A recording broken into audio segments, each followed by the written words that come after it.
on the Spec MX-5 this week, installing some RX-8 hubs on the front. Hubs are a known weak point for the NC Miata. They fail all the time, and when you add slicks on them, they get more play and they fail more frequently. So we've been recommended by Mazda to upgrade them to the RX-8 hubs. Also was a recommendation for the rear.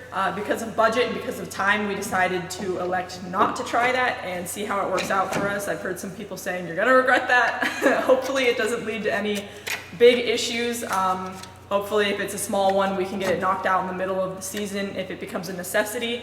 But for now, we're gonna do the front hubs, add the brake ducts. We are also upgrading to the StopTech rotors and Paget pads, the spec pads.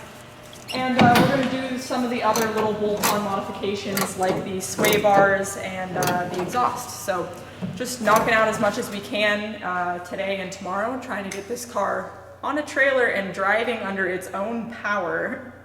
Yeah, that's a big if, within the week. So we have a lot of work to do. So removing the factory hub was a huge pain. We elected to try to do this without removing the entire knuckle assembly as is recommended, because you can take the whole thing off and put it into a press and press it out, but we didn't have a socket big enough to fit around this guy here to press it out. So we didn't really have that as an option to begin with unless we were going to take the knuckle somewhere. We decided to do it on the car.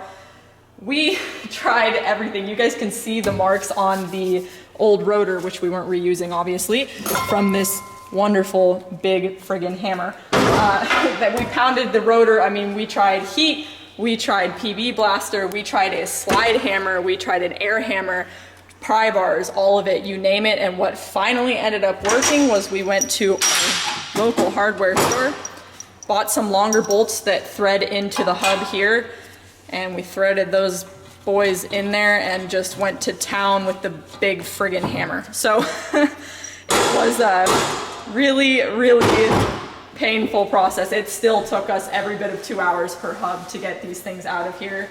And we finally got them out. Kevin had to do quite a bit of swinging, but they're out now. So that's a trick you guys can try. It was something that we just learned when we were deep in the Google threads trying to figure out how to get this thing off of there. So it worked. Give it a try. It definitely still took some heat and some patience, but they're out of there. We finished installing the RX-8 hubs along with the StopTech rotors, Paget racing pads, and the beautiful brake ducts from Mazda Motorsports. We also did the sway bars front and rear. We're waiting on a couple more end links to come in from Mazda. You can see these are adjustable end links, so we'll be installing those a little bit later. And we did the exhaust, nice and shiny with really good fitment.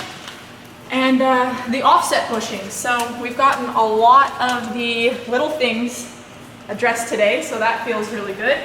And now we get to move on to the engine and dressing up the engine, putting on the fuel rails, belts, that kind of stuff. So we've got a lot of work still to do on that end of things. The ECU came in today, which is great. If you guys don't know, it's a tuned and sealed unit from Mazda. So that's here, and maybe with a little bit of luck and a lot of work, we can get this thing fired up and driving on the trailer next week. Fingers crossed.